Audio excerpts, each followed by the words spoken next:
Welcome, and thank you for joining me tonight. In this journey, we'll slowly wander through hidden histories beneath London's Trafalgar Square and the ancient roads of Rome.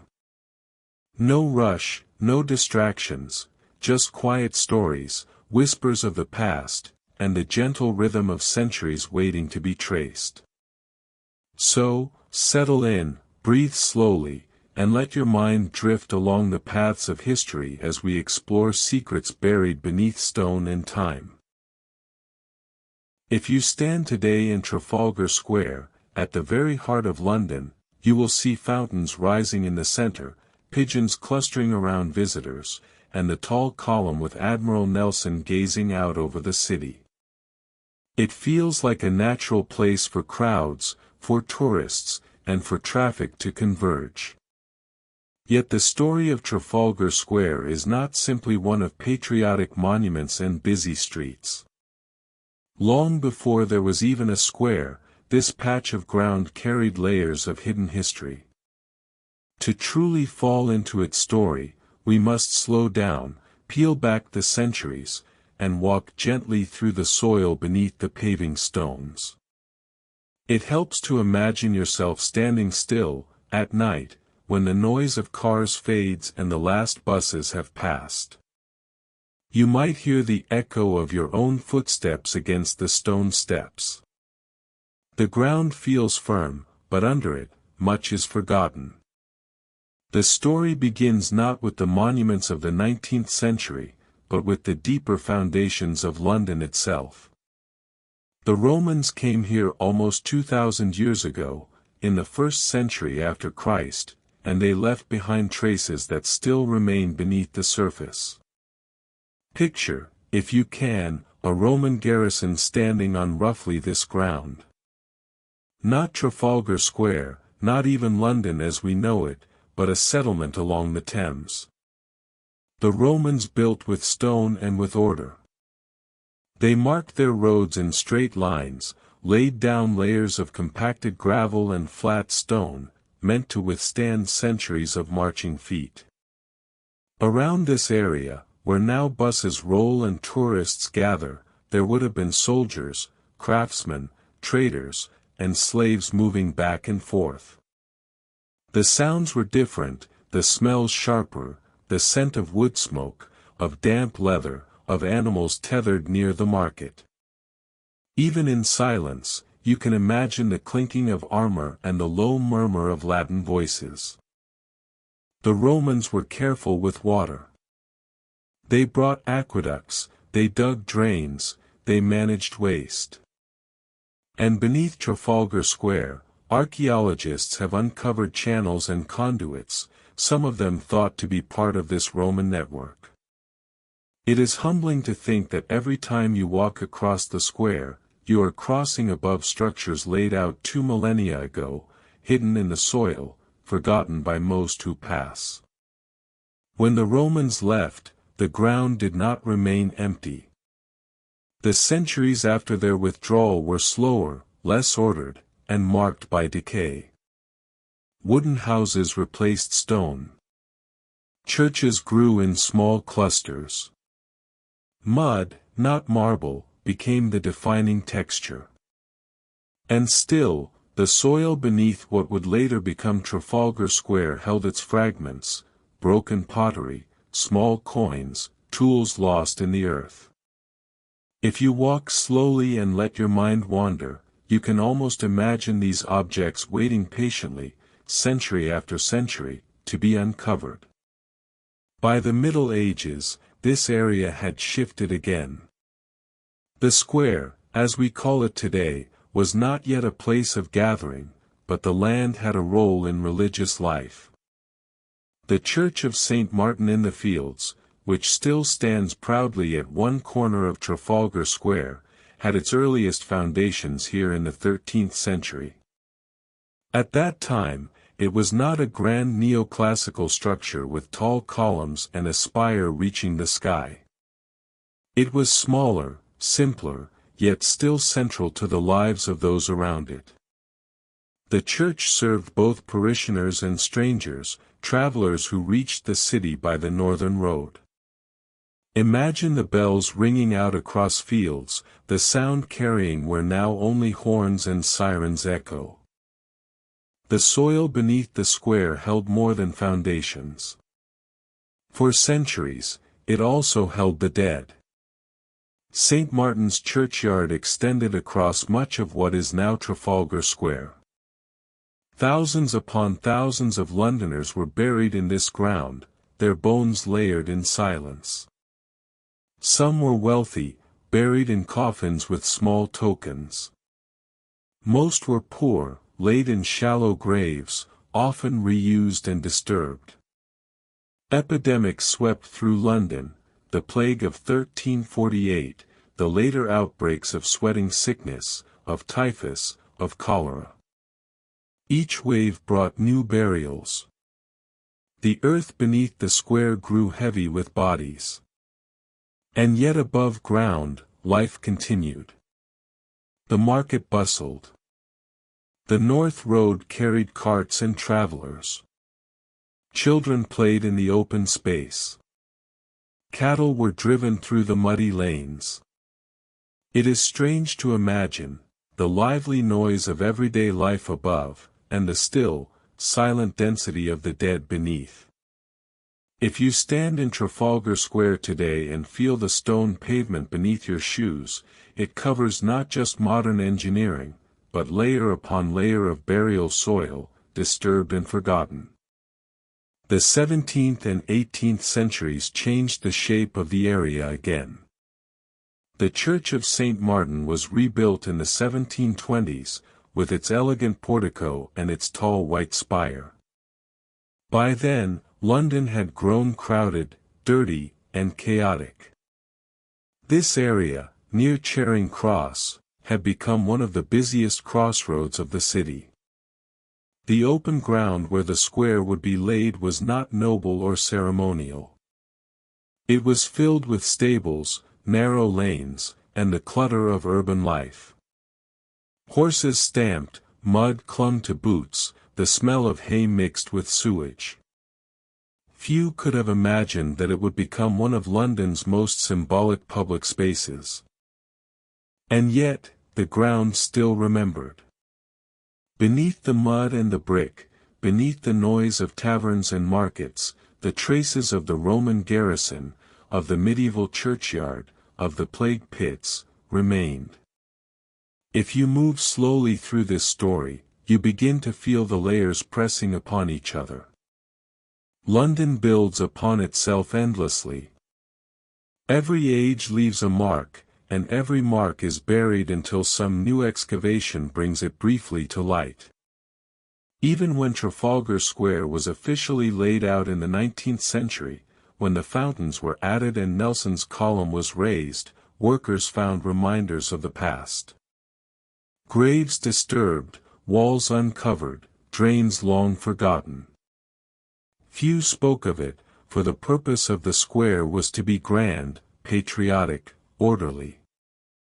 The memory of the thousands buried beneath was pushed aside, hidden behind the noise of carriages and the ceremony of empire. And yet, if you sit quietly in the square today, late at night when the crowd thins, you may still feel something of those layers. The ground beneath you is not empty. It is dense with centuries. Each footstep, each echo, rests on the weight of the forgotten.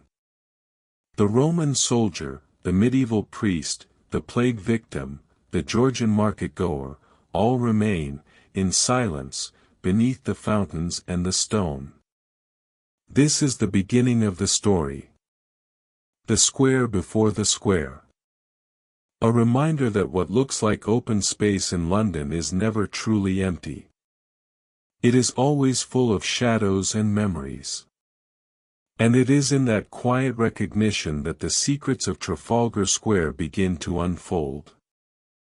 When you stand in Trafalgar Square today, you see stone, fountains, statues, and the constant passing of people. But if you let your thoughts drift slowly downward, you can imagine the many layers of earth, each hiding traces of the past. Cities like London do not stand on bare ground alone. They are built upon their own history, upon centuries of lives, habits, and forgotten materials. Trafalgar Square is no exception. Beneath its wide open surface, there is a deeper story that most visitors never stop to consider. To begin, you can picture the earth itself. The soil here has been turned, cut, dug, and filled again many times. Each period of London's life left behind its own thin layer: clay, broken pottery, shards of glass, bits of wood darkened with age. If you could slice down through the ground like a cake, you would see bands of color, brown and gray, orange and black, each one representing a century or more. It is this quiet build-up that forms the hidden foundation beneath Trafalgar Square. One of the earliest buried secrets relates to water. Long before there was a square, there were springs. These natural springs once bubbled up in what later became the Charing Cross area. Travelers moving along the road to Westminster would pause here to drink. Horses would be watered. Small wooden conduits were built to guide the flow. Imagine the damp smell of earth and moss, the soft sound of trickling, the way clear water appeared from the ground itself. Even today, hidden beneath stone and concrete, there remain traces of these forgotten water sources, sealed and diverted, yet still marking the deep memory of the place. As time passed, London expanded. By the medieval period, the area around what is now Trafalgar Square held significant buildings. Not far away stood the King's Mews, the royal stables.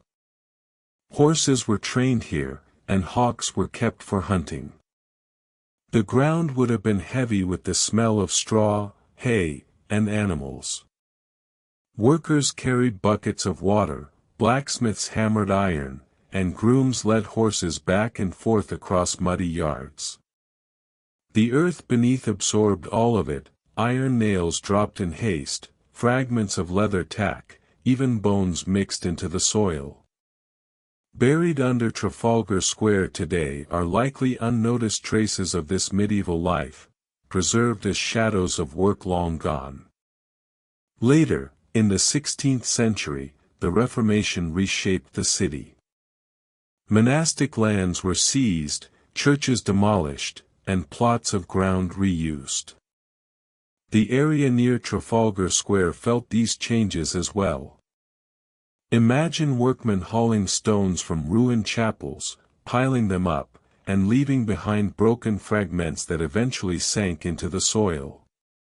If you walk across the square today, you are walking above those discarded stones, now lost to the eye but still resting deep below. Perhaps the most significant hidden layer beneath Trafalgar Square comes from the 17th and 18th centuries. This was when the ground was reorganized and used for burials. The parish of St. Martin-in-the-Fields, which stands at the northeast corner of the square, had its burial ground here. Thousands of Londoners were interred in this earth. The remains of ordinary men, women, and children were laid to rest, one after another, decade after decade. Over time, as the ground filled, layers of coffins were placed on top of one another. Wooden coffins softened, collapsed, and gave way to the soil. The square itself became a quiet field of the dead. When, centuries later, the plans for a grand public space began, this burial ground had to be cleared. Workmen in the early 19th century dug deep into the soil, lifting out bones, moving coffins, and making way for stone foundations. Imagine the slow clink of shovels, the muted talk of laborers, the respectful yet hurried transfer of remains. Many skeletons were carefully reburied elsewhere, but not all were moved. Archaeologists who have examined the area have confirmed that human remains still lie beneath the square. To this day, every fountain, every paving stone, every tourist's photograph is taken above the resting place of forgotten Londoners. But the layers do not stop there. The 19th century brought new structures. As Trafalgar Square was built and reshaped, pipes were laid beneath the surface. Water mains, sewage lines, and later, electrical cables were threaded below. Imagine the constant hum of modern systems beneath the feet of visitors, electricity buzzing through copper, water rushing through iron. Below the grand architecture of Nelson's column lies a web of practical necessities, unseen but essential. And deeper still, one finds tunnels. In the 20th century, during the Second World War, secret passageways and control rooms were established nearby. Charing Cross became a site of hidden wartime planning. Air raid shelters were built underground. It is said that rooms beneath the square were used for operations, protected by thick concrete, safe from bombs above. Imagine the muffled sound of typewriters, the clatter of boots on concrete floors, the tense quiet of war being fought from beneath the heart of London. These wartime layers remain in fragments, closed off and rarely entered, part of the hidden labyrinth under the city.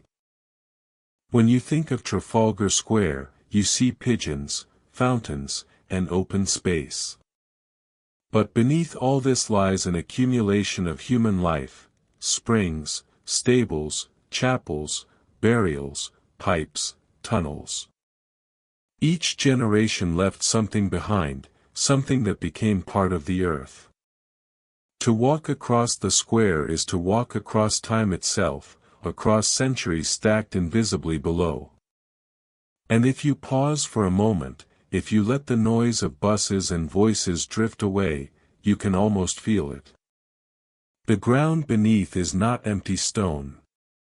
It is full of memory. It holds water that once refreshed travelers. It holds fragments of horseshoe nails, of broken bricks, of bones. It holds the silence of burials and the whispers of wartime rooms. It is heavy with the weight of centuries, and yet it holds them quietly, patiently, waiting unnoticed under the steady steps of today. This, then, is the forgotten truth of Trafalgar Square. It is not only what stands above, but also what lies below.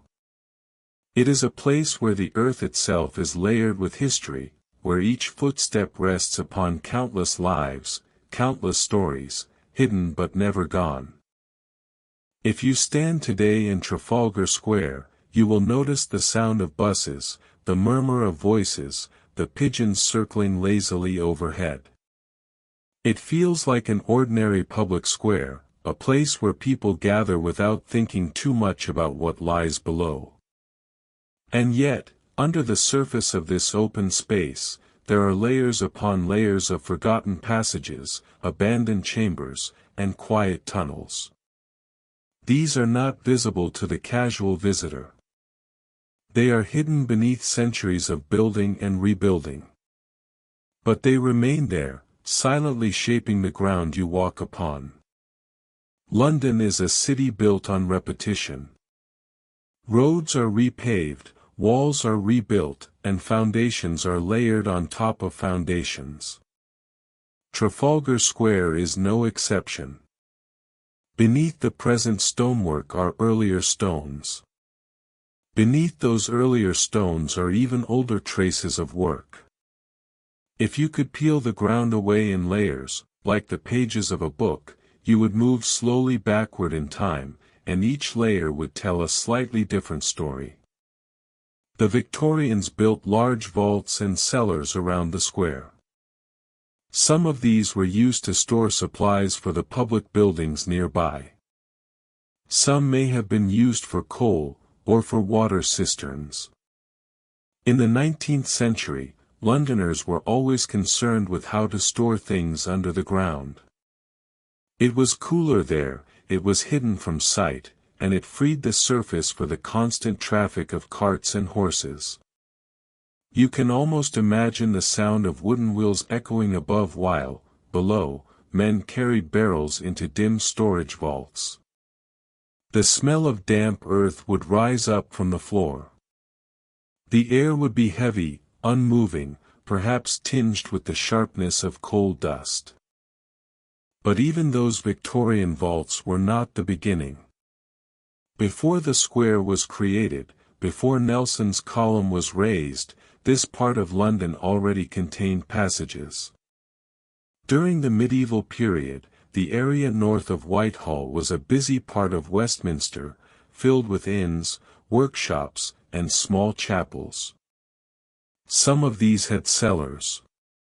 Some had escape tunnels.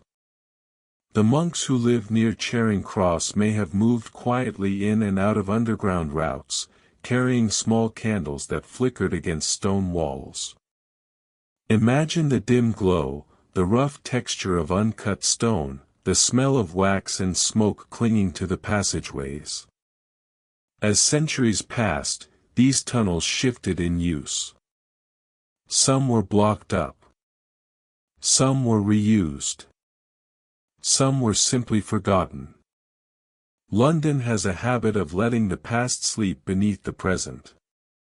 But occasionally, during roadworks or construction, a chamber is revealed. Workers lift a paving stone, dig into the soil, and find a void, an unexpected cavity. Sometimes it is brick-lined, sometimes rough stone, sometimes only a dark emptiness filled with silence. These discoveries are often quickly recorded and then sealed again, covered, and left undisturbed. It is important to remember that Trafalgar Square was not originally designed as an open plaza. It was a junction of roads, a crossing point, a busy node in a network of movement. With so many people passing through over centuries, underground passages became useful. They were shortcuts, they were hiding places, and they were spaces for storage.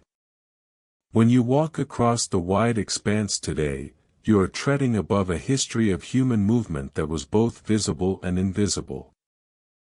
During the Second World War, the area around Trafalgar Square gained yet another hidden layer. Deep beneath Charing Cross, air raid shelters and communication bunkers were built. Some connected into existing tunnels. Some were newly cut. When bombs fell over London, these underground rooms filled with officials, soldiers, and sometimes ordinary citizens seeking safety. The atmosphere was dense with tension, the hum of radios mixing with the dull vibrations of explosions above. In those shelters, the city's history of underground living repeated itself once more, just as monks, merchants, and laborers had once moved in shadow centuries earlier. When you imagine these tunnels and chambers, you might think of them as mysterious or dramatic. But in truth, most of them were ordinary, even dull. They were built for storage, for convenience, for survival. Their walls are plain brick. Their ceilings drip with moisture. The floor is often nothing more than compacted dirt or rough flagstone. The most remarkable thing about them is not their decoration but their persistence. They remain, century after century, ignored but not destroyed. Even today, rumors persist of sealed rooms under Trafalgar Square. Some say there are military bunkers that remain in use, guarded and hidden. Others claim there are disused service tunnels running like veins under the city, some leading to the Embankment, others to Whitehall. Whether or not these rumors are entirely true, they capture the essential truth of the square: it is more than what is visible. It is a surface stretched over centuries of hidden effort. If you pause and imagine yourself standing still in the square, try to feel the layers below. Beneath your shoes, beneath the paving stones, there is cool earth. Beneath that earth, the faint outline of old walls. Beneath those walls, voids of forgotten cellars. Deeper still, the hollows carved by those seeking safety in wartime. And at the very base, the soil itself, compacted by time, pressed down by countless feet, hooves, wheels, and foundations.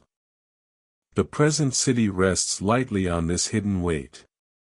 What makes this layering particularly striking is the silence of it.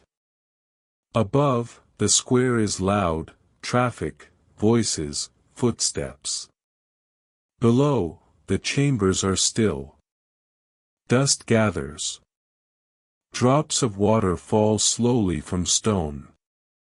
The air holds a steady, cool temperature. Once inside, you hear only your own breath. It is the contrast between the noise above and the stillness below that gives these places their strange presence. They are not meant to be seen, and yet they remain. The truth is that most people will never enter these hidden rooms. They will continue to walk across the surface, unaware. And perhaps that is for the best. The square functions as it should. The monuments are admired, the fountains flow, and the pigeons circle. Yet under all of this activity lies a quiet counterpoint, the unchanging dark. To know this is enough. To imagine it is to recognize how history is never gone, it is only buried. And so, in Part 3, we find Trafalgar Square not as an empty plaza, but as a surface stretched across layers of hidden architecture. The ground is not flat, it is deep. Each footstep is an echo, reaching down into centuries of forgotten labor.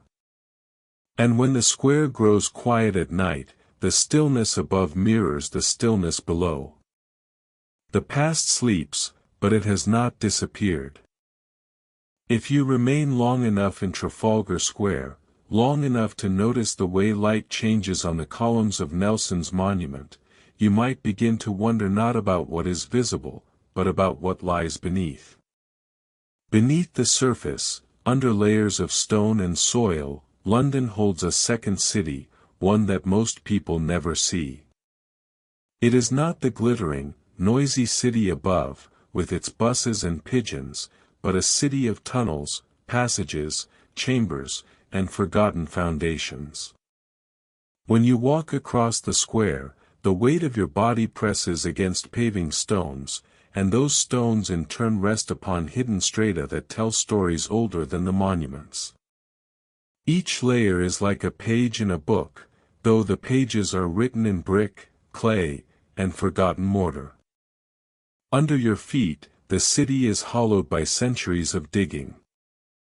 Roman walls, medieval cellars, Victorian pipes, Second World War shelters, all of these remain. To walk across Trafalgar Square is to walk across a compressed archive of human decisions. The Romans, who first paved parts of this land nearly 2,000 years ago, had a habit of building deep.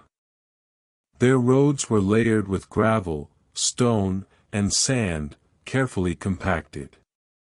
Even now, below the modern pavements, archaeologists sometimes find remnants of those ancient foundations. You can imagine the steady sound of Roman soldiers' boots striking against those surfaces, the metallic ring of iron hobnails pressing into the ground. Though the sound faded centuries ago, the imprint remains, trapped in the soil.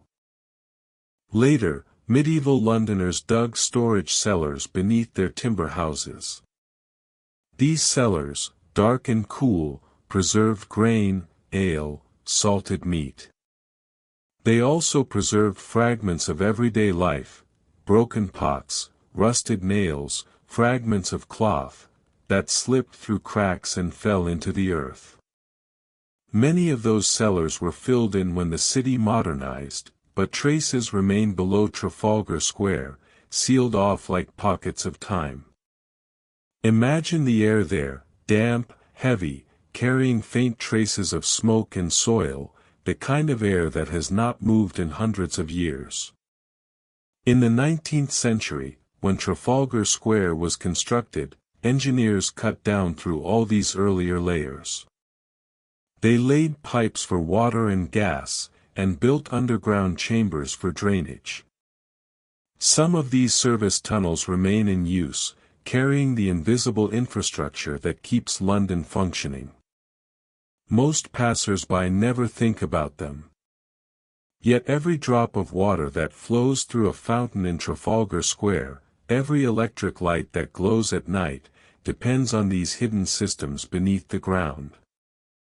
During the Second World War, the underground spaces beneath London took on a new importance.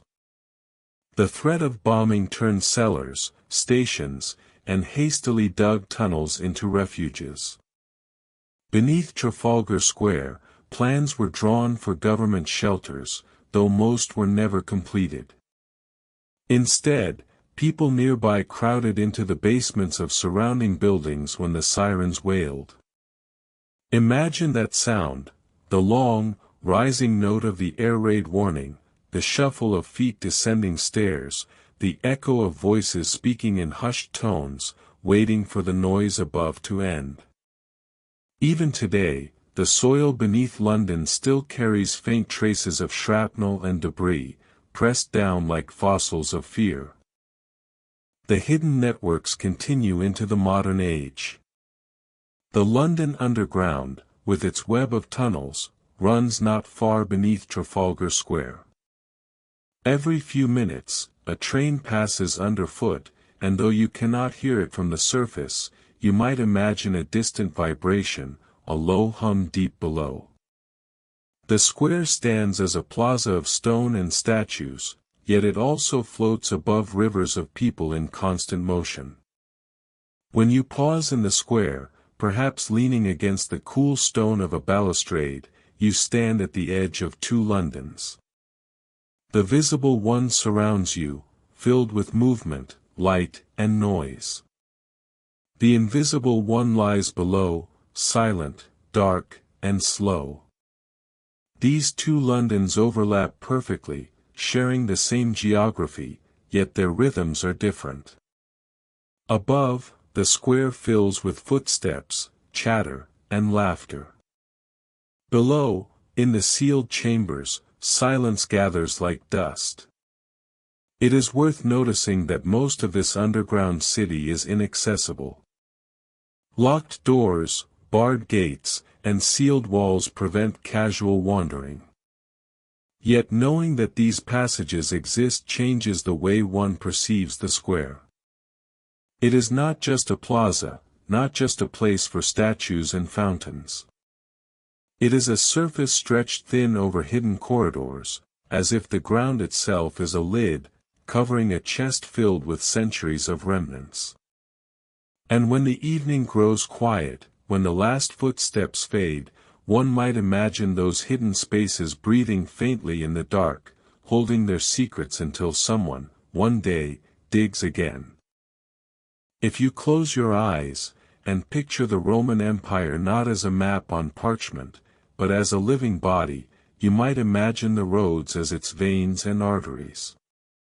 They carried the lifeblood of the empire, its goods, its soldiers, its merchants, its priests, and its ideas. And unlike many monuments of Rome, which stood still and silent, the roads were alive with constant motion. Each dawn across the empire, in places as distant as northern Britain, the deserts of Syria, or the forests of Gaul, someone was setting foot on a Roman road. Some did so out of necessity, others out of duty, and still others out of curiosity. The remarkable thing was that they could all, in theory, connect, because the same stone stretched across mountains, plains, and valleys, creating a single thread of civilization. Let us slow down, and look more carefully at what this meant in daily life. Imagine a farmer in central Gaul, around the year 200.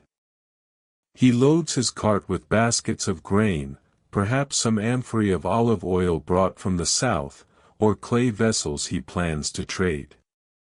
He sets out early, his oxen moving heavily, their hooves striking the cobbled stones in a rhythm that echoes across the valley.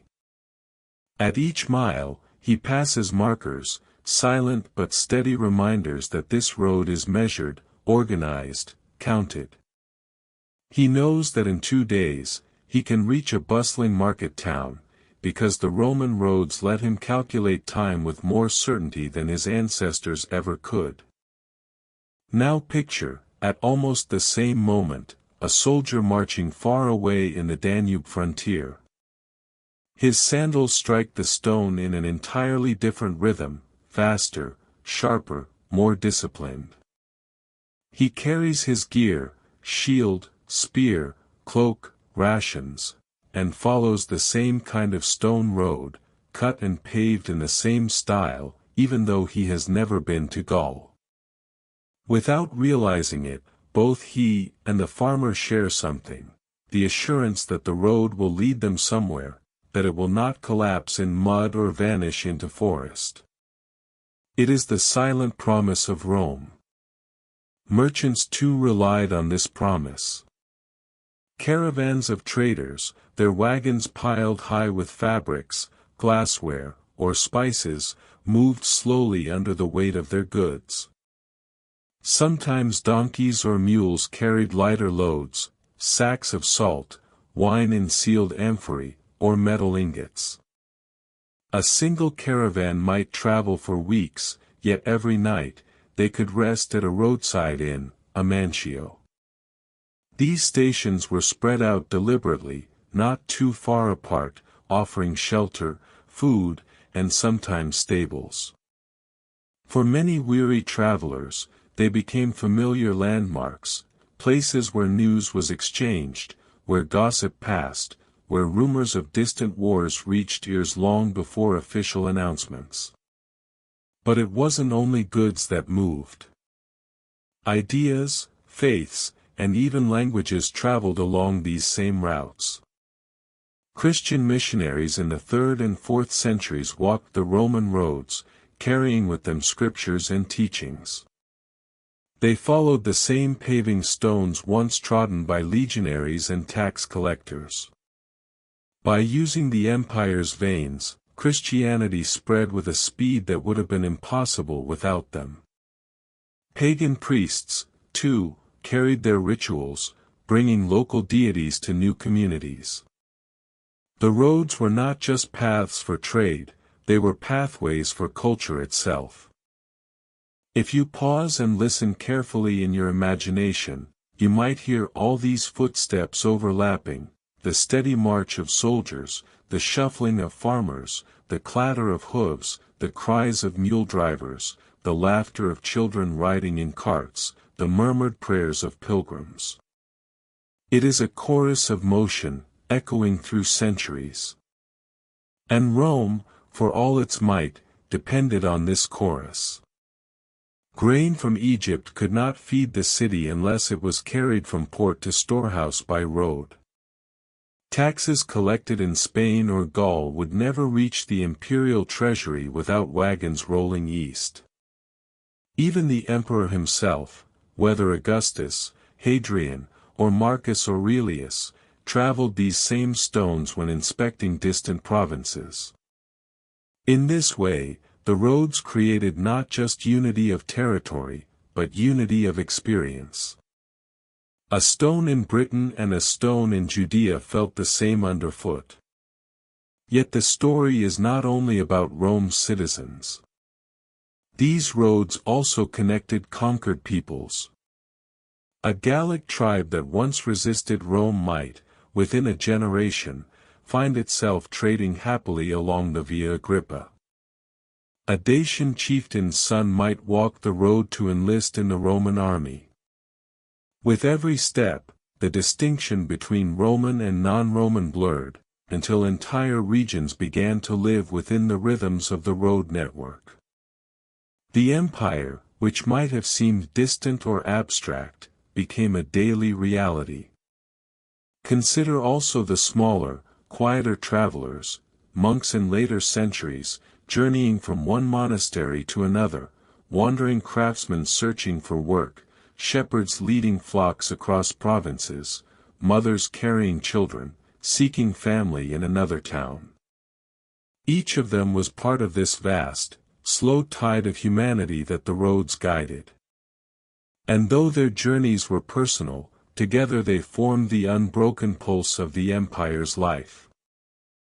At night, the roads did not fall silent. Torches flickered as travelers moved cautiously. Inns glowed faintly in the distance, their courtyards filled with murmurs and the soft sound of animals resting. The moonlight often reflected off the pale stones, turning the road into a silver ribbon stretching into the darkness. For many, it was a comfort, a reminder that even in the stillness of night, the empire's path was laid out, waiting. So the roads connected more than places. They connected times of day, from dawn to dusk, from moonlight to morning. They connected past and present, war and peace, local and foreign. They carried life itself, from the smallest errand to the grandest campaign. And if you step back in your imagination, you might picture the empire glowing faintly in the dark, not from its cities or its armies, but from these countless paths crisscrossing the land. Each one alive, each one carrying footsteps, wheels, and stories. That, perhaps, was the greatest secret of all. The Roman Empire did not live only in marble or in law, but in the endless journeys of its roads. As centuries passed, the steady pulse of Roman roads began to slow. The empire that had built them so meticulously eventually weakened, and the order that had maintained them gradually faded. Yet even in decay, the roads persisted, stubborn and silent, tracing the paths of history across Europe, North Africa, and the Middle East. Imagine a road once vibrant with the rhythm of carts, soldiers, and pilgrims. Now, centuries later, grass creeps over its surface. Stones, once perfectly fitted, loosen and shift. Moss grows in the gaps, and rainwater etches tiny channels where none existed before. The road is quieter, yet it is far from empty.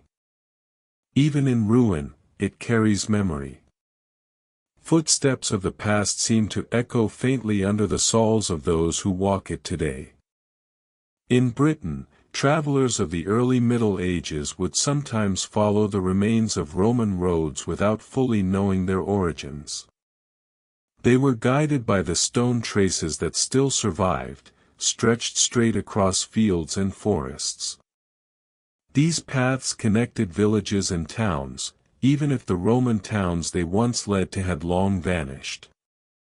The roads remained practical, guiding those who needed them, even without the empire to maintain them.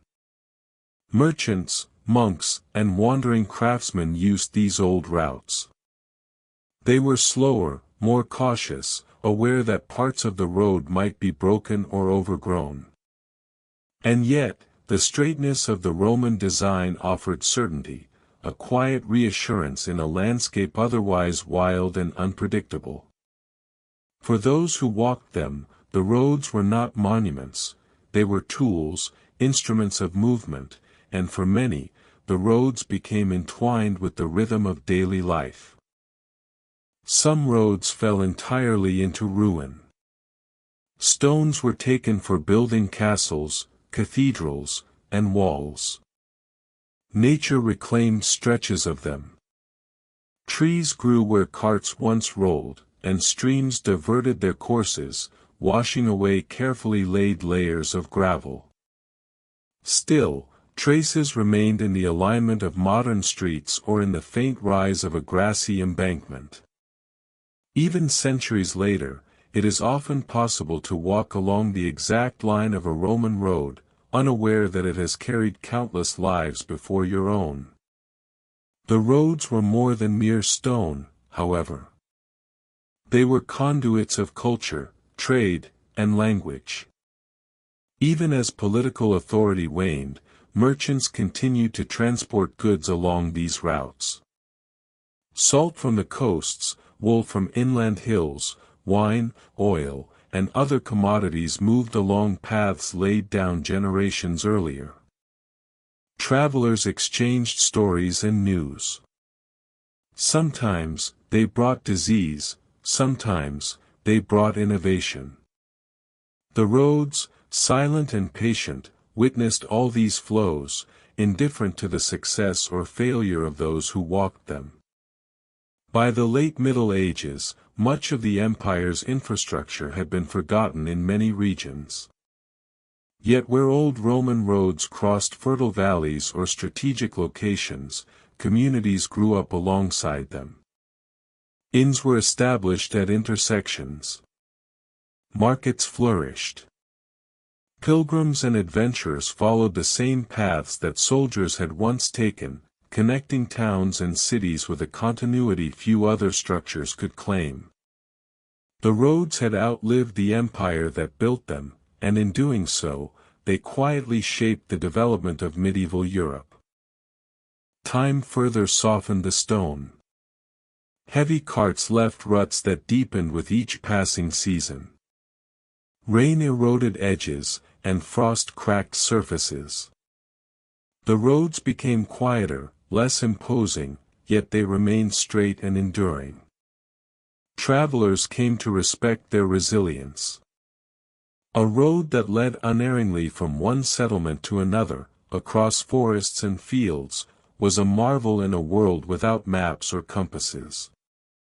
To follow such a path was to trust in the hands of builders long gone, to step into a rhythm of order imposed centuries earlier. Even today, remnants of these Roman roads persist, integrated into modern highways, walking paths, and rural tracks. They are faint reminders of an empire that once stretched across continents, connecting peoples, goods, and ideas. Yet the memory is layered, subtle, almost invisible to those who do not look closely. A modern traveler may drive or walk along these ancient paths, unaware that beneath their feet lies a story of meticulous engineering, centuries of commerce, and countless human journeys. And so the roads teach us something profound. Civilization, even when it falls, leaves behind traces that endure quietly, often unnoticed. Stones may crack, gravel may scatter, grass may grow over them, but the path remains. It carries stories across time. It connects us to those who came before and prepares the way for those who will come after. If you close your eyes and imagine walking these paths at night, the moonlight silvering the stones, the air cool and damp, the distant murmur of a river, you can almost hear the centuries overlapping. Soldiers, merchants, monks, pilgrims, and farmers, all moving along the same line, across time, connected by this enduring network. Their footsteps are silent now, but the path remembers. And that is the quiet miracle of the Roman roads. They are not monuments in the traditional sense, built to impress the eye. They are monuments of movement, of endurance, of quiet utility. They persist not in grandeur, but in service. They teach us patience. They teach us continuity. And they teach us to listen carefully, for the echoes of countless lives still linger along the paths, waiting to be traced once more. Even as Trafalgar Square became a familiar public space, the ground beneath it retained a quiet, almost secretive memory. The paving stones, worn smooth by centuries of footsteps, sit atop layers of history that are largely invisible, yet always present. And within these layers, stories began to emerge, whispers, rumors, and legends passed from one generation to the next, tales that cling to the stones like ivy on an old wall. People whispered that during medieval times, secret gatherings took place beneath the square. Some said societies met in hidden chambers, planning, teaching, or preserving knowledge that the outside world might never understand. Others told stories of burials moved from plague-ravaged streets, their coffins and bones resting beneath corners now crossed daily by tourists, locals, and office workers. The tales are fragmented, passed down through generations, and sometimes contradictory, but their persistence adds a subtle weight to the square itself. Picture walking across the square at dusk. The sounds of the city have softened, the buses hum more distantly, the voices of passers-by fade into muted tones, the fountains glimmer with reflected light. Beneath your feet, the earth is cool, compact, and silent. You might imagine narrow corridors, twisting tunnels, and chambers damp from centuries of rainwater seeping through layers of stone and soil. The smell of old mortar, moss, and a faint trace of earth rises to your imagination. It is quiet here, but you sense the hum of countless unseen histories lingering beneath every step. And if you listen closely in your mind, you might imagine echoes of long-ago footsteps, the shuffle of medieval workers moving through stone corridors, the muffled whispers of monks carrying fragile manuscripts, the distant clatter of carts carrying goods into hidden cellars. You can almost feel the faint presence of hands that once built, repaired, and maintained these spaces, shaping them carefully, stone by stone, year by year. The square's legends serve a subtle purpose. They remind us that even familiar spaces are never fully known. A simple step across a plaza can mask centuries of hidden life, a network of human activity invisible to the casual observer. Stories of hidden treasure, secret vaults, or unexplored tunnels may never be confirmed, yet they linger in the air, affecting the way people feel as they walk across the square. They are gentle, almost imperceptible currents that flow beneath the hum of the present day, guiding imagination without urgency, drawing attention to the quiet persistence of history. Imagine for a moment the square at night. The lamplight glows faintly on the fountains, shadows stretch long across the paving stones. You might picture doors that have been sealed for centuries, leading to rooms where the air has not moved in generations. Perhaps the faintest draft carries whispers of labor, of thought, of care taken in arranging the stones, the vaults, and the foundations. The ground itself becomes alive in the imagination, listening, remembering, holding secrets that remain untold. Even the statues above ground, of admirals, generals, and monarchs, are anchored to this hidden world. Each pedestal rests upon layers of stone and soil that, in turn, lie over tunnels, cellars, and chambers. The grandeur of the monuments is undeniable, yet it is the quiet, invisible structure beneath that supports them, just as it has supported countless lives over the centuries. And the quiet persistence of the hidden layers mirrors the persistence of the stories themselves. Legends are not always dramatic, they do not always demand attention. They accumulate slowly, quietly, like dust or moss, becoming part of the very fabric of the place. A child walking through the square might not notice them. A tourist might never know. But for those who linger, who walk slowly, who pay attention, the stories are felt, subtly, like a pulse beneath the ground. These stories also remind us that history is not only made by rulers, generals, or architects. It is made by the ordinary, often invisible, lives that pass through a place, the merchants moving silently through alleys, the laborers carrying heavy loads, the monks slipping quietly through hidden corridors. Trafalgar Square, at its core, is both a stage and a repository of all these lives, its surface only hinting at the depth beneath. As you imagine yourself walking across the square, the night growing deeper, the sounds of the city dimming further, you can picture shadows moving beneath the surface. Perhaps these shadows are echoes of the past, or perhaps they are simply reminders of human persistence, the way that ordinary people, day after day, century after century, leave traces that accumulate and endure. And so, the square becomes a meditation on memory. Not the memory of grand events or public spectacles, but the quiet memory of human presence, preserved in stone, soil, and story.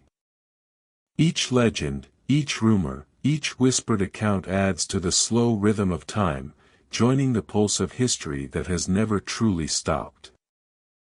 Even when the square is empty, even when the fountains fall silent, even when the moonlight softens the stones into gentle silver, the square continues to remember.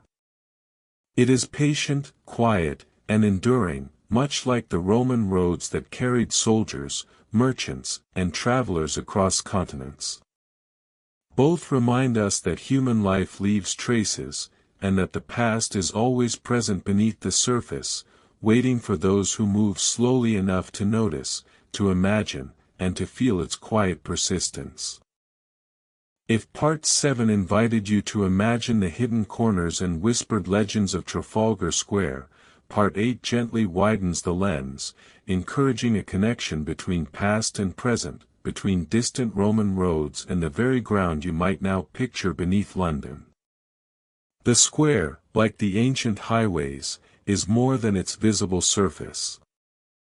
It is a place where time layers itself, slowly, patiently, like sediment accumulating in a riverbed. Consider for a moment the Roman roads. Stretching across continents, they were straight, precise, and purposeful. Soldiers marched along them, merchants traveled in caravans, and travelers journeyed alone or in groups, guided by carefully placed milestones. Over centuries, these roads became silent witnesses to empire, commerce, faith, and ordinary daily life. They were not built for grandeur or spectacle, but for movement, continuity, and endurance. Now turn your imagination back to Trafalgar Square. Beneath the stone paving, there are echoes of the past that mirror the persistence of those ancient roads.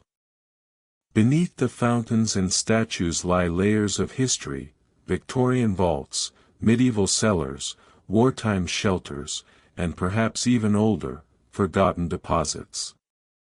Each layer holds the quiet story of people who lived, worked, and rested there.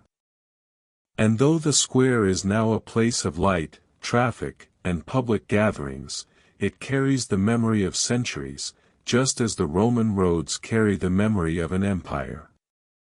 Walk slowly in your mind along a Roman road. Hear the crunch of gravel under sandals, the clatter of wheels, the faint echo of voices speaking in distant towns. Imagine the rhythmic motion of soldiers' boots, the low conversations of merchants, the occasional bray of a donkey. Now, shift back to Trafalgar Square. Picture the soft footfalls of people walking across the stones, the gentle splash of fountains, the faint rustle of leaves in the breeze. Both spaces, though separated by centuries, share a quiet rhythm of human presence. And it is not only motion that connects them. Both the roads and the square are conduits for stories, memory, and imagination. Roman roads carried ideas, goods, and faith across vast distances. Trafalgar Square holds both official history and unofficial stories, whispered legends, hidden chambers, and fragments of everyday life buried in its foundations. Each space, though outwardly ordinary, is layered with human effort and attention, patiently preserved beneath the visible surface. Imagine now a traveler in both contexts. A Roman merchant journeying along the Via Appia, or a soldier on the march, feels certainty in the straightness of the road, the careful layering of stone. A Londoner or tourist crossing Trafalgar Square experiences the smoothness of the paving, the reflection of moonlight on stone, the faint hum of life in nearby streets. Both are guided by structures built long before them, and both inherit centuries of continuity, even if they do not see it. In a sense, these spaces remind us that history is cumulative. Every footstep, every cartwheel, every whisper adds to the layers beneath. Even when empires fall, when buildings crumble, or when roads are forgotten, their traces endure quietly, shaping how the present is experienced. Trafalgar Square and the Roman roads demonstrate that human life leaves impressions, subtle but persistent, that connect generations across time and space. And so, as night deepens in your imagination, as the moon casts silver light over fountains or stones, you can feel the continuity beneath your feet. The square, the roads, the tunnels, and the ancient stones all carry human presence. You can sense centuries of footsteps overlapping, of voices fading and returning, of ordinary lives quietly leaving marks that survive long after the people themselves are gone. Both spaces, the square and the roads, also invite reflection. They show how the ordinary, the utilitarian, and the unnoticed can carry profound significance. They teach patience, attention, and humility. They remind us that even beneath everyday surfaces, beneath paving stones, beneath the hum of traffic, beneath centuries of soil, there are histories waiting to be traced, felt, imagined, and honored. As you imagine moving slowly through these spaces, the square at night, a Roman road at dawn, you can sense the quiet pulse of continuity. The past is not distant. It is beneath your feet, intertwined with the present. It is slow, patient, and enduring, just as you are invited to be in this moment, listening, imagining, and drifting through the layers of human experience. And with that gentle awareness, the mind begins to relax. The footsteps of ancient travelers, the hush of hidden chambers, the soft echoes of legends, all merge into a single, soothing rhythm. You can let your thoughts move with this rhythm, drifting slowly across time, from Roman roads to London squares, from hidden pasts to the present moment, preparing quietly for the conclusion that will tie all these layers together. As you rest in this quiet moment, imagine once more the layers beneath your feet. Trafalgar Square, with its fountains, statues, and bustling streets, sits atop centuries of hidden corridors, vaults, and foundations. Roman roads, stretching across continents, carried soldiers, merchants, pilgrims, and ideas for centuries, connecting distant lands in ways both practical and profound. Both the square and the roads share the same quiet lesson: history is not only what we see on the surface. It is built into the ground, shaped by countless lives moving slowly, patiently, day after day. Each footstep, each cartwheel, each whispered conversation adds to the invisible rhythm of civilization. Even when empires crumble, even when cities rebuild, even when roads fall into ruin, their echoes remain. Picture the Roman merchant tracing a straight road at dawn, the soft clatter of wheels over stone. Picture a monk slipping through a secret tunnel beneath Trafalgar Square at dusk, the faint scent of earth and stone rising around him. Picture ordinary Londoners walking the square at night, unaware of the layers below, yet unconsciously guided by centuries of human movement. All of these lives, separated by time and space, are linked by continuity, by movement, and by presence. The ordinary becomes extraordinary. The utilitarian becomes monumental. The unseen carries weight, enduring long after the visible structures are gone.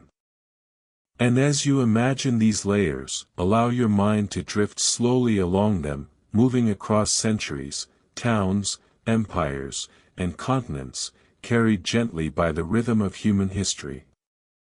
The roads of Rome, the hidden chambers of London, the whispers of legends, and the silent persistence of ordinary lives, they all remind us that the world is vast, layered, and patiently waiting. Each stone has a story. Each step leaves an imprint. Each moment carries the memory of countless generations. So, as your eyes grow heavier, and your breathing slows, you can rest with the knowledge that you are walking among footsteps that stretch across time. The past is beneath you, surrounding you, flowing quietly into the present. And with that gentle understanding, your mind can drift, carried softly along the hidden paths of history, into a deep, calm sleep. The world continues above, the past continues below, and you, for this moment, are part of the endless, quiet rhythm of human life.